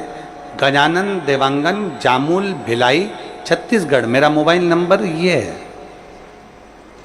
आ जाओ, एक बेलपत्र ले जाना, आ जाइए। गजानन देवांगन जामुल भिलाई छत्तीसगढ़, मेरा मोबाइल नंबर ये है। मैं गुरुजी प्रणाम करता हूं। शिव जी की दया का थोड़ा सा वर्णन कर रहा हूं। बहुत तकलीफ की जिंदगी चल रही थी, थोड़ा सा पैसा था वो भी खत्म हो गया था। मेरे घर में 30 त्योहार का समय था, मेरी दीदी लोग आए थे, हमारे घर में खाने के लिए भी कुछ नहीं था। मेरे बच्चों को मिलाकर, मेरी दीदी के बच्चों को मिलाकर 6 से 8 बच्चे इकट्ठे हो गए थे। तभी मेरे पास कुछ भी नहीं था, तो मैंने कुछ बिस्कुट के पैकेट अलमारी में रख दिए थे कि मेरी जीजी के बच्चों को दे दूंगी। इतना भी हमारे पास में नहीं था कि हम किसी को सही से भोजन करा सके। बिस्कुट के पैकेट निकाले, दीदी के बच्चों को दे दिए। मेरा बच्चा मेरे पास में दौड़ कर आकर बोला, माँ हमको भी बिस्कुट चाहिए, पर बिस्कुट इतना था नहीं, कैसे देते।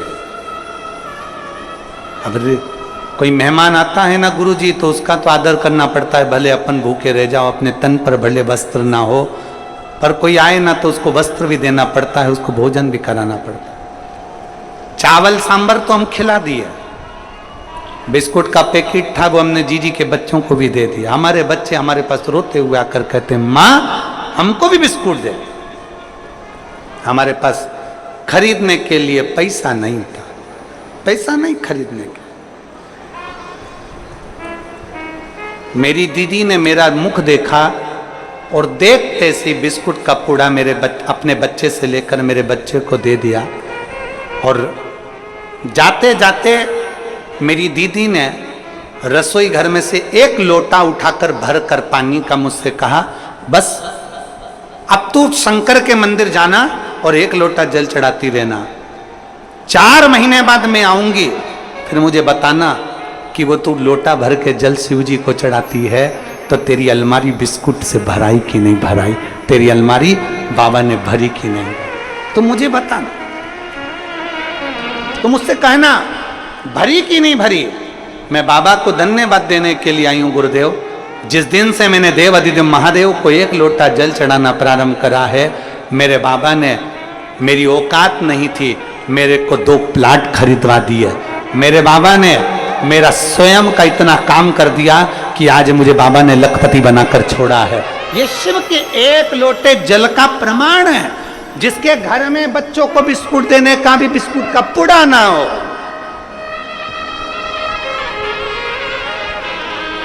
कोई लेट बनता है, कोई जल्दी बनता है, शंकर को जल चढ़ाने वाला एक दिन से जरूर बनता। थोड़ा लेट हो सकता, थोड़ी तकलीफ आ सकती है, थोड़ी जिंदगी में आते हैं दुख पड़ाव ऐसे रहते हैं, जीवन में दुख तकलीफें चलती रहती है, जीवन में कष्ट आता रहता है, जीवन में दुख तकलीफें आती रहती है। जिसके पास में एक बिस्कुट का पुड़ा भी ना हो अपने बच्चों को देने के लिए, जो संघर्ष की जिंदगी जी रहा हो, अगर वो एक लोटा थाम ले अपने हाथ में और शिवालय तक जाए, शिवालय तक शिव में लय होने के लिए, शंकर को पाने के लिए,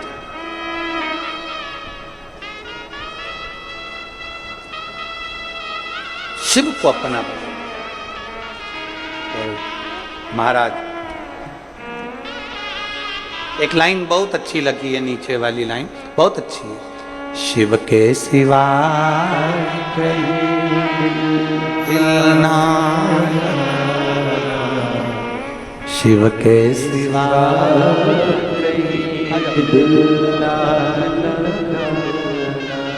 वरना पड़ेगा तुझे आंसू बहाना,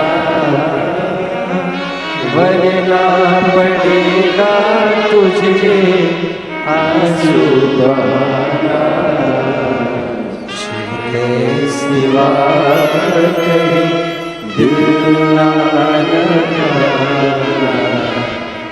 शिव के सिवा कहीं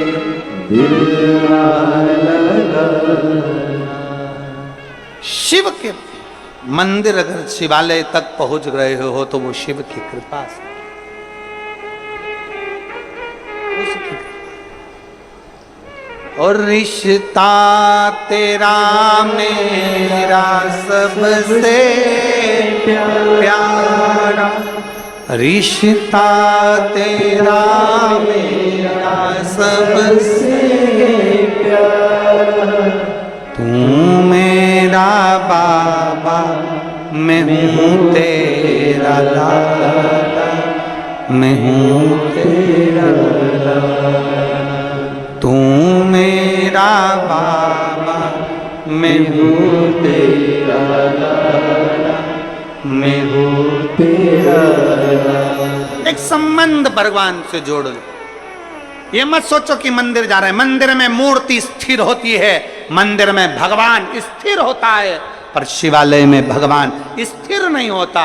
शिवालय में तुमने जल चढ़ाया, तुम्हारा तांबे का लोटा, तुम्हारा हाथ शंकर के शिवलिंग के पास आया, शंकर ने वो हाथ पकड़ लिया और एक ना एक दिन तेरे दरवाजे पर पहुंचकर तेरा भंडार भर ही दे। वो शिव है, शिव है।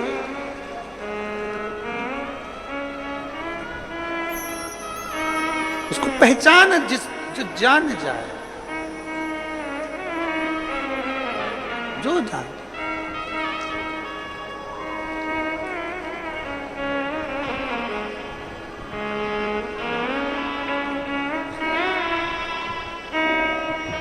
जिसने जान लिया जान।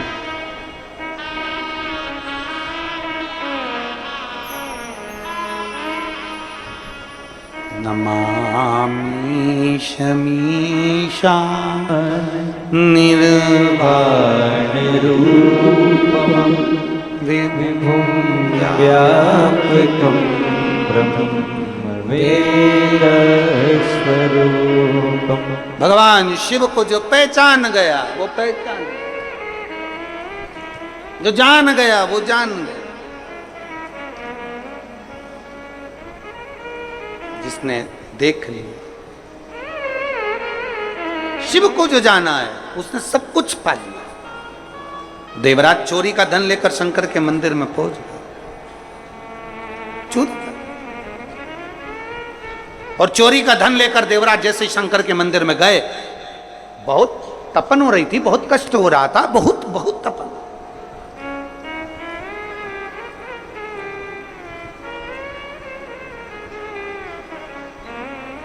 अंदर शिवालय में कोई शिव महापुराण की कथा कर रहा था। शिवालय, ब्राह्मण देवता चिल्ला रहे थे हर हर, जरा दोनों हाथ उठाकर हर हर। कोई शिव भक्त जिसके दिल में शिव बैठ जाए, बहुत बड़ी बात।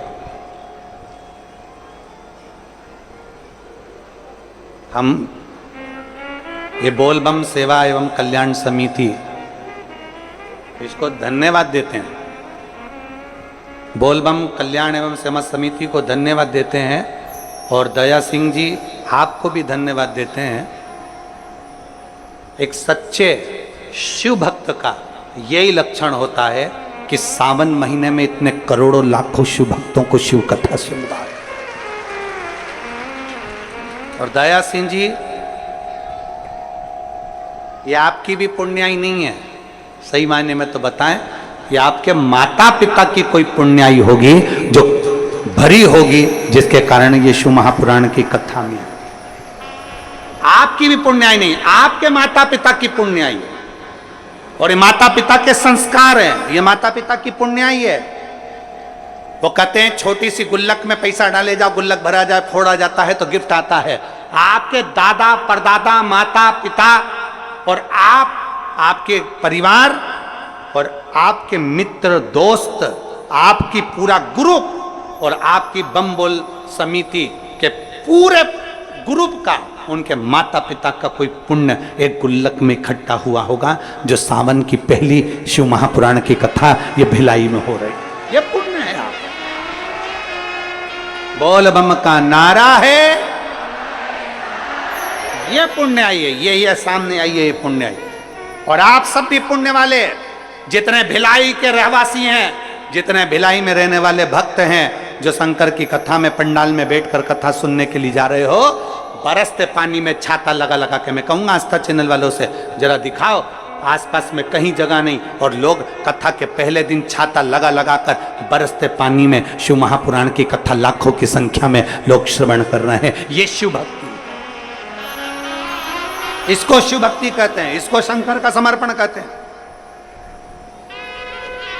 ऐसे बरसते पानी में किसी के यहाँ शादी हो तो कोई ना जाए, माता पूजन में भी कोई मंडप में नहीं जाए, कोई बारात में नहीं जाए, और ऐसे बरसते पानी में लोग छाता लगा लगा कर खड़े शंकर की अविरल भक्ति को धारण करना है, शिव को प्राप्त करना है, शंकर को प्राप्त करना है, शिव को मिलना, शिव और कुछ नहीं।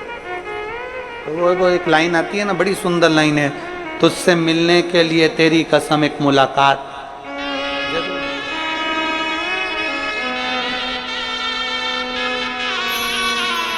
और मेरे भोले तेरा सहारा है, मेरे भोले तेरा सहारा है,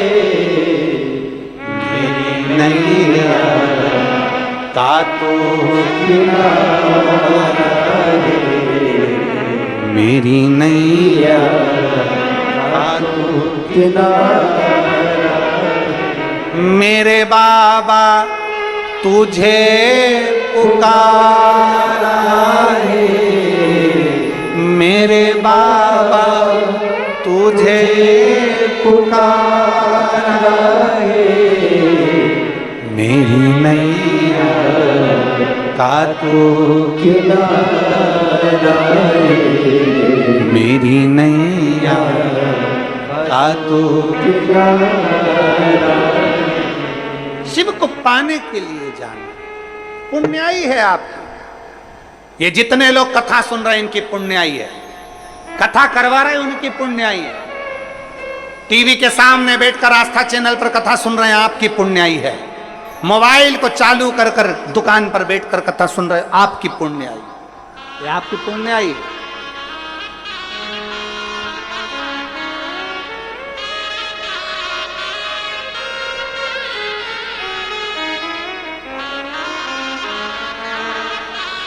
और ये सहज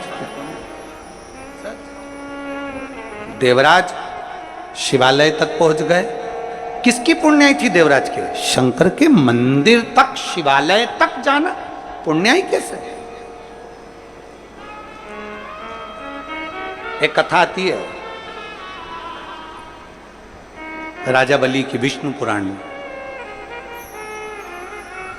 राजा बलि के दरवाजे पर श्रीमद् भागवत में आता है कि भगवान भिक्षा मांगने के लिए गए। सुनी कि नहीं सुनी आप लोगों ने? 3 पग भूमि मांगी थी राजा बलि के दरवाजे पर बामन भगवान। राजा बलि कौन था? कौन? पूर्व समय का जुआरी, जुआ खेलने वाला, जुआ खेलने वाला जुआरी। अपने जुए में हारता गया, हारता गया, हारता गया।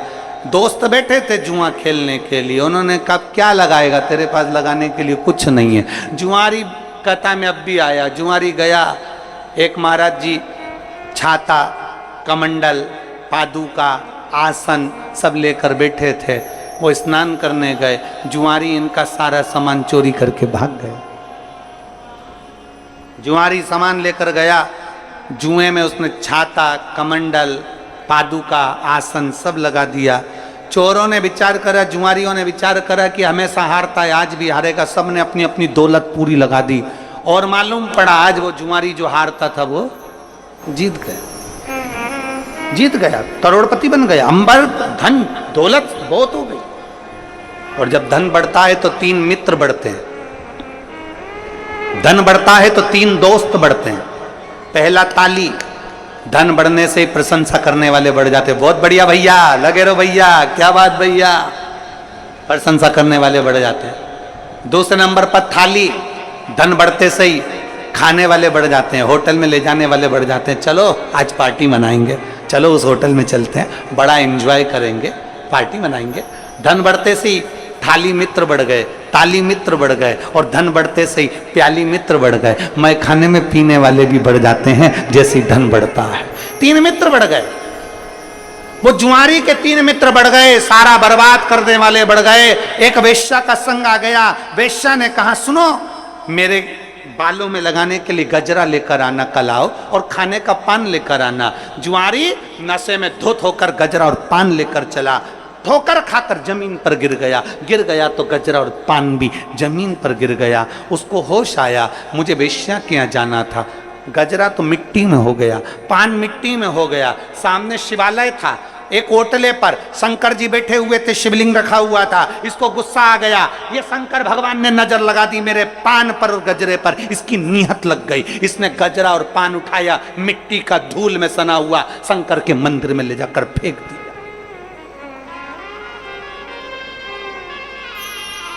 शिव के मंदिर में ले जाकर डाल दिया, ले तू खा ले।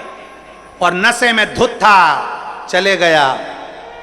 4 दिन के बाद कहीं नशे में डूब कर पानी में मर गया, ऊपर गया। धर्मराज ने कहा इसके पाप पुण्य देखो कितने। चित्रगुप्त महाराज ने कहा इसने सारे पाप करे हैं, बस एक पुण्य करा है। शंकर जी के मंदिर में गजरा और पान दिया था। एक पुण्य करा है, शंकर जी के मंदिर में गजरा और पान दिया था। इतने में धर्मराज बोले ये पुण्य नहीं करा, नशे में था। बेस्या गजरा नहीं लेती मिट्टी का, बेस्या पान नहीं लेती मिट्टी का, इसलिए शंकर जी के ऊपर फेंक दिया था। चित्रगुप्त महाराज ने कहा भले फेंका, नशे में भी शंकर तो याद था, नशे में भी शिव तो याद था। फेंकने को नल्ली में गटर में फेंक देता, पर शंकर के ऊपर फेंका, शंकर तो याद था। कई लोग कहते हैं यहां का जल मत चढ़ाओ वो गंदा है, वहां का जल मत चढ़ाओ वो गंदा है। शिव महापुराण की कथा कहती है शंकर के करीब में जाने पर धतूरा भी कीमत वाला बन जाता है। शंकर के करीब में जाने पर तो राख शमशान की भी, भस्म भी करोड़ों में बिक जाती है। शंकर के करीब में जाने पर तो एक मिट्टी भी सोना बन जाती है, तो शंकर के करीब में जाने से जल भी गंगा जल बन जाता है।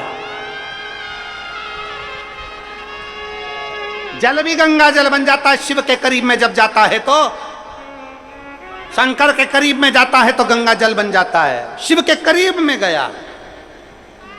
गंगा जी में बहुत सारी फैक्ट्रियों का पानी जाता है, बहुत सारा गंदा पानी भी गंगा में जाता है, पर गंगा जल बन जाता है। यमुना जी में दिल्ली की फैक्ट्रियों का पानी जाता है, आगरा की फैक्ट्रियों का पानी जाता है, गंदा पानी जाता है, तो भी वो यमुना का जल बन जाता है। छिपरा जी में ढेरों पानी जाता है, पर वो छिपरा का जल बन जाता है। सरयू में, कावेरी में, गोदावरी में, गंगोत्री में, नर्मदा में ढेरों जल जाता है, वो जल बन जाता है। उसी तरह जल हमेशा पवित्र रहता है, उसकी पवित्रता कभी समाप्त नहीं होती, उसमें चाहे कितना भी मिल जाए, जल जल होता है। बोल बम का नारा है, बाबा एक सब। बुद्धि में कीचड़ भर गया तुम्हारे, बुद्धि में भरा। कह दिया चित्रगुप्त महाराज ने, नहीं, इसको नशे में भी शिव याद है, इसको नशे में भी शंकर याद है, इसको नशे में भी शिव दिख रहा, नशे में शिव। एक बहन ने पत्र लिखा है, उस पत्र में बहन ने लिखा हमारे पास में गंगा जल नहीं है, हमारे पास में पवित्र नदी नहीं है, हमारे पास में कोई बड़ा कुंड बावड़ी नहीं है, हम जल कहाँ का चढ़ाएं अपने देवालय शिवालय में। मेरी उस बेटी से निवेदन है, तुम्हें कहीं जाने की जरूरत नहीं है, तुम्हारे गांव में, तुम्हारे नगर में, तुम्हारे शहर में जो नदी हो, जो बावड़ी हो, जो तालाब हो, जो कुंड हो, उसी का जल ले जाकर चढ़ा देना, मेरा महादेव गंगा जल के बराबर स्वीकार करेगा। मेरा शंभू उसको गंगा जल के बराबर स्वीकार करेगा। तुम्हारे पास में जो हो, तुम्हारे नजदीक में जो हो, तुम्हारे करीब में जो हो, उसका जल लेकर जाओ। तुम्हारे पास में जो, तुम्हारे करीब में जो है, उसका जल। देवराज, शिव के मंदिर कोई पुण्याई थी, एक गजरा और बीड़ा गया, उस पुण्याई के बल पर देवाधिदेव महादेव की कथा कहती है कि धर्मराज ने कह दिया, चित्रगुप्त महाराज जितने कदम चलकर ये शंकर जी के मंदिर तक पहुंचा है, उतने समय के लिए इसको इंद्र का राज्य दे दो। और इंद्र का राज्य उस जुआरी को मिल गया था जिसने सब दान कर दिया था। तब भगवान विष्णु ने कह दिया था, रे जुआरी, तूने इतना दान करा, मेरा मन करता है तू पृथ्वी पर राजा बलि बनेगा और मैं तेरे दरवाजे पर भिक्षा मांगने के लिए आऊंगा। भिक्षा मांगने के लिए नारायण भिक्षा मांगने के लिए पहुंचे हैं उसके दरवाजे पर। जिसने केवल गजर और बीड़ा मिट्टी में सना हुआ, बेकार बेकार मिट्टी में सना हुआ, वो दे दिया। कई लोग कहते गुरुजी हम शंकर जी पे से चढ़ी हुई बेलपत्र चढ़ाते हैं, वापिस शंकर जी को वो गंदी हो जाती होगी, वो उसमें मिट्टी लग जाती होगी, वो चढ़ी चढ़ाई है, भगवान स्वीकार नहीं करेंगे। शिव महापुराण की कथा कहती है मंदिर शंकर जी का है, शंकर पर चढ़ा हुआ फूल भी शंकर को उठाकर चढ़ा दिया, शंकर को चढ़ी हुई बेलपत्र भी शंकर को चढ़ा दी, शिव जी के चढ़े हुए पुष्प से ही श्रृंगार कर दिया, तो भी शंकर स्वीकार करते हैं। वो ये समझते हैं कि तू लेकर आया। तो भी शिव स्वीकार कर। अपनी बुद्धि में ही बिठा लीजिए कि हमारा नगर, हमारा गांव, हमारा शहर, हमारी बावड़ी, हमारे गांव में जो नदी है, हमारे शहर में जो नदी है, हमारे गांव में जो कुंड है, हमारे नगर में जो बावड़ी तालाब है, वो भगवान शंकर के लिए श्रेष्ठ है, शिव के लिए श्रेष्ठ है। कितनी गंदगी हमारे अंदर भरी होती है। तुम्हारे अंदर मलमूत्र कितना भरा हुआ है, गंदगी कितनी भरी हुई है, तो भी हमारा शंकर हमें स्वीकार करता है कि नहीं करता? बोलो तो जम के। इतना गंदगी भरी हुई है, दिन भर निंदा, दिन भर चुगली, दिन भर अपशब्द, दिन भर गाली, दिन भर आड़ा टेढ़ा, दिन भर इन नैनों से गलत देखना, इन कानों से गलत सुनना, गलत बोलना। हम दिन भर इतना गंदा कार्य करते, तो भी तो शंकर के मंदिर में जल चढ़ाने जाते हैं, तो भी हम हनुमान जी के मंदिर में 2 अगरबत्ती लगाने जाते हैं, तो भी हम राम जी के मंदिर में पूजन करने जाते हैं, तो भी हम कृष्ण के मंदिर में जाते हैं। भगवान हमारे अंदर इतनी गंदगी भरी है, स्वीकार करता है? तो जरा विचार करिए, वो शिव है। शांताकारं भुजंग शयनं सहज कर्पूर गौरम करुणावतारम। सहज सरल है वो। शिव को देवराज की माता पूर्व समय से ही शिव की उपासना करती थीं और उन्हीं की उपासना का फल मिला कि देवराज शंकर के मंदिर में चला गया। 2 क्षण की शिव पुराण उसके कानों में पड़ गई। 2 क्षण की शिव।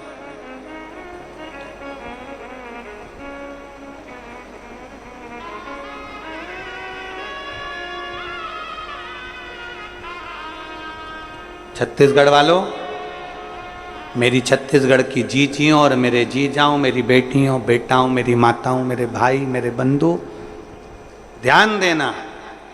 एक क्षण की भी अगर शिव पुराण मिल जाए, तुम्हारी टीवी चल रही है, रिमोट हाथ में है, एक क्षण भी अगर तुम आस्था चैनल पर आ गए, 1 बजे से 4 बजे तक तुमने कथा सुन ली, एक क्षण की भी सुन ली, वो तुम्हारा कल्याण करने वाला।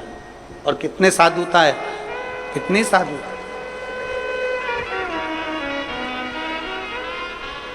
यही छत्तीसगढ़ में सावन की प्रदोष भी आएगा। इसी छत्तीसगढ़ में सावन की शिवरात्रि भी आएगी। शिवरात्रि के दिन शिव अभिषेक होना जरूरी है, क्योंकि सावन की शिवरात्रि के दिन जो पार्थिव शिवलिंग का पूजन शाम के समय, शिवरात्रि के दिन रात्रि के समय पर जो करता है, मनवांचित फल देवाधिदेव महादेव प्रदान करते हैं। निश्चित जो ब्राह्मण आपके परिचित हों उनको बुला लें।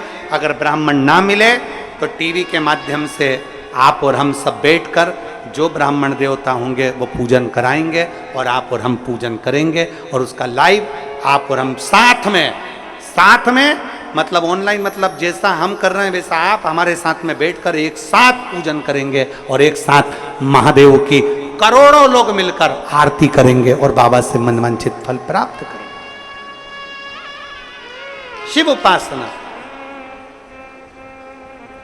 एक बिंदुक नामक का ब्राह्मण देवराज शिव कथा को सुनकर परम धाम को चले जाता है। नंदी पर बैठकर बिंदुक विप्राणों को त्याग कर चंचुला देवी शिव महापुराण की कथा सुनती है।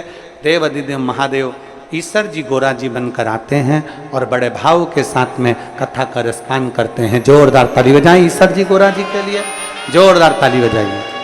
हर हर महा। ईश्वर जी गोरा जी पधारे हैं, जोरदार ताली बजाकर उनका स्वागत। 7 दिवसीय शिव महापुराण की कथा प्रारंभ हुई है। बड़े भाव से आप और हम कथा का रसपान करेंगे। अभी आरती का समय हो रहा है।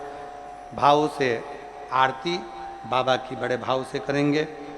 जिनके नाम बोले जाएंगे वही आरती में सम्मिलित होंगे, बाकी के सभी लोग नीचे से ही आरती करेंगे।